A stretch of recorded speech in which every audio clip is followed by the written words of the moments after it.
Constant. So again constant है ये, तो कांस्टेंट की जब भी बात होगी तो हम लोग किसी ना किसी चीज को कंपेयर कर रहे होते हैं वहां पर जनरली, या फिर हम प्रोपोर्शनैलिटी हटाते हैं and we put a constant there. अब जब इक्विलिब्रियम की बात चल रही है तो इक्विलिब्रियम वर्ड का मतलब क्या है, that the rate of forward reaction is directly proportional और equivalent to the rate of backward reaction. But अब हम ऐसा तो नहीं बोल सकते कि फॉरवर्ड रिएक्शन का रेट अगर 10 टू द पावर -7 है तो बैकवर्ड रिएक्शन का भी रेट 10 टू द पावर -7 ही होगा, ऐसा तो हम बोल नहीं सकते। तो इसके लिए एक कांस्टेंट यूज किया जाता है, ठीक है। फॉर एग्जांपल लेट्स से हमारे पास एक रिएक्शन है that is XA plus YB in equilibrium with ZC plus, अब कौन सा लेटर ले लूं, XYZ तो हो गया, W ले लेते हैं, WD, ठीक है। सपोज ये रिएक्शन है आप लोगों के पास, एक सिंपल हाइपोथेटिकल रिएक्शन है। तो अब इसका इक्विलिब्रियम कांस्टेंट, अब ये डायरेक्टली प्रोपोर्शनल एक दूसरे से, इक्विवेलेंट तो हम बोल नहीं सकते। क्यों नहीं बोल सकते? क्योंकि रेट ऑफ फॉरवर्ड रिएक्शन और बैकवर्ड रिएक्शन यहाँ पर इक्विवेलेंट है। Equivalent word does not mean same, ठीक है। There is a very very vast difference between these two words. तो इनका मतलब है कि ये जो फॉरवर्ड जो जा रहा है वो बैकवर्ड भी आ रहा है, पर कितना नोबडी नोज। तो इसको हम कह सकते हैं कि डायरेक्टली प्रोपोर्शनल एक दूसरे से, ठीक है। तो अब डायरेक्टली प्रोपोर्शनल है तो कांस्टेंट आएगा, और जो कांस्टेंट आएगा that constant is simply called as equilibrium constant. तो इक्विलिब्रियम कांस्टेंट को आप केसी से डिनोट करते हैं, और उसका फॉर्मूला अगर लिखा जाए तो that is the ratio of product to the reactant. So it is nothing but the rate और ratio of the product raised to the power its concentration or raised to the power its stoichiometry divided by the reactant। अब इसको लिख के दिखाऊंगी तो आपको ज्यादा easily समझ में आएगा। देखो क्या लिख सकते हैं इसके लिए, we can write C to the power Z D to the power W divided by A to the power X and B to the power Y। ये आपका इक्विलिब्रियम कांस्टेंट का सिंपल फॉर्मूला है जो एक्सप्लेन करेगा। अब यहाँ पर capital A, capital B, capital C, capital D जो है वो यहाँ पर कॉन्सेंट्रेशंस है, और X, Y, Z और W जो है वो यहाँ पर स्टोइचियोमेट्रिक कोएफिशिएंट्स है। Stoichiometric coefficients can be the molecularity but that can not be order. I would like to repeat this sentence again. The addition of Z plus W or the addition of Z plus W or X plus Y will not give the order, ठीक है। Order एक बहुत practical concept होता है, that can be and can not be equivalent to the order. वो बहुत practical concept है और बहुत ज्यादा ही वो डिपेंड करता है कि रिएक्शन का रेट क्या है और कैटलिस्ट क्या यूज कर रहे हो। बट यहाँ पर एक्स वाई और जेड डब्ल्यू जो है वो कहीं ना कहीं मॉलिक्युलरिटी सच में एक्सप्लेन कर सकता है। ये सारे के सारे कॉन्सेंट्रेशन से ABCD जो है वो रिस्पेक्टिव कॉन्सेंट्रेशन है, जो कि मोलैरिटी में जनरली डिफाइन किए जाते हैं, but that can be again normality और molarity at the same time. Fine, ये तो हो गया इक्विलिब्रियम कांस्टेंट के बारे में बात। अब अगर बात की जाए तो ये किस चीज पर डिपेंड करेगा, ठीक है। ये तो हम लोगों ने इसका मैथमेटिकल एक्सप्लेनेशन कर दिया, ये डिपेंड किन किन चीजों पे करेगा। तो ये पहली चीज तो डिपेंड करेगा कि ये एक रिएक्शन स्पेसिफिक क्वांटिटी है। रिएक्शन स्पेसिफिक का मतलब कि आपका किस तरीके का रिएक्शन है उस पर डिपेंड करेगा कि इक्विलिब्रियम कांस्टेंट क्या आएगा।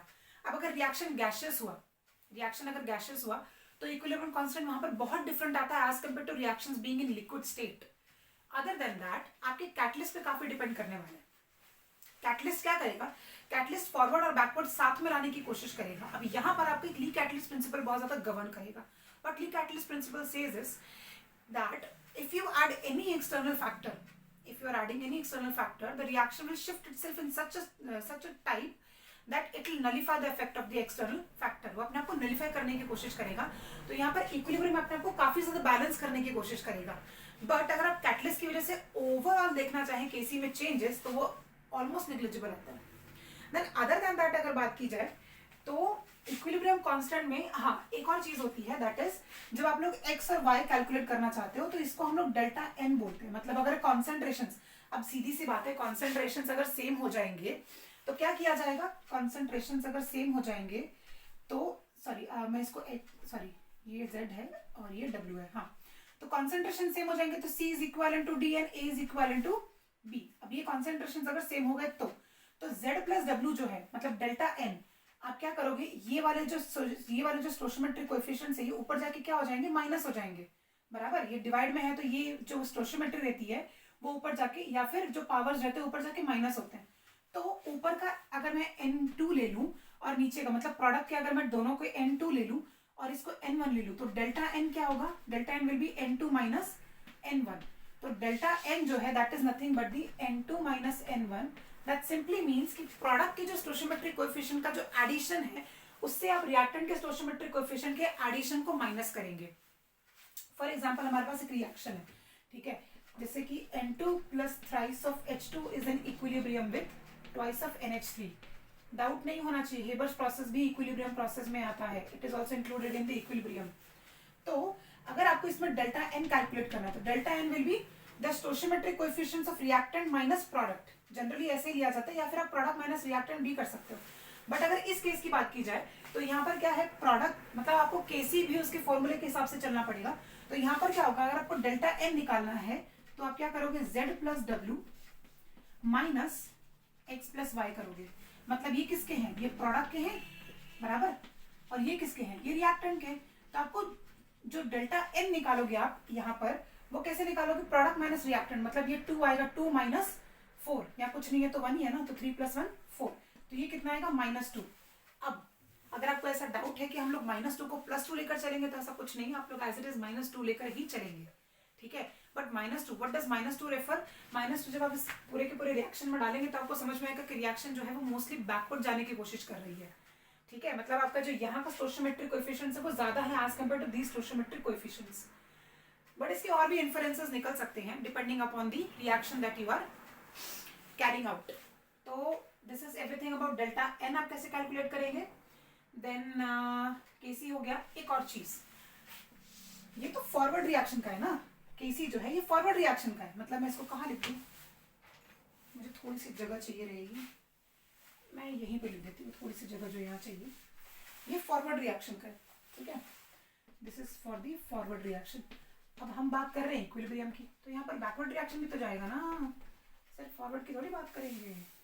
ये फॉरवर्ड का है, लेकिन अगर यही चीज मुझे, अगर यही रिएक्शन सपोज बैकवर्ड जा रहा है, मतलब अब हम लोगों को इसके लिए लिखना है, हमने इसके लिए तो लिख दिया. मतलब अगर मैं इसको K1 अज्यूम कर लूँ, या फिर K फॉरवर्ड को अगर मैं KF अज्यूम कर लूँ, और K बैकवर्ड को KB अज्यूम कर लूँ, ठीक है. तो KF लिख दिया हम लोगों ने, ये KF है, इसको मैं KF या फिर KC लिखो, इसको KC मानो और इसको KC डैश मान लेते हैं. मान लो, आप कुछ भी मान सकते हो. तो KC डैश मतलब बैकवर्ड के लिए कैसा होगा, KC डैश, क्योंकि बैकवर्ड जाने के लिए. अब क्या होगा, अब ये वाला रिएक्टेंट साइड होगा और ये वाला क्या होगा, प्रोडक्ट साइड होगा. तब क्या होगा, प्रोडक्ट डिवाइडेड बाय रिएक्टेंट. अब क्या लिखोगे आप लोग, capital A to the power X, B to the power Y divided by C to the power Z and D to the power W. तो अब जब ये रिएक्शन आएगा तो आप नोटिस करो कि, अब इसको नोटिस करो एंड देन नोटिस दिस, ये एक दूसरे के इन्वर्सली है, इन्वर्सली है ना एक दूसरे के. तो हम क्या, इससे कंक्लूजन क्या निकल सकता है, दैट KC इज इनवर्सली और equal to 1 by KC dash. That simply means that the rate of conversion of reactant to product is equivalent to rate of reaction. मतलब ये तो theoretically हम कह सकते हैं, बट अगर आपको KC दिया हुआ है, मतलब आपको फॉरवर्ड रिएक्शन का अगर रेट दिया हुआ है और वो बैकवर्ड पूछता है, तो आप पूरी कैलकुलेशन करने मत बैठ जाओ.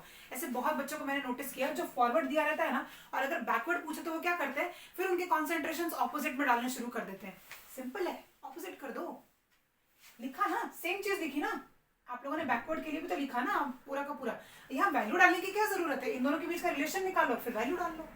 सिर्फ 1 by KC डैश, सिर्फ 1 by वैल्यू डालोगे तो आपका आंसर आ जाएगा. क्यों रामायण पढ़नी है, कितना इजी है ये. So this is I guess everything about equilibrium constant.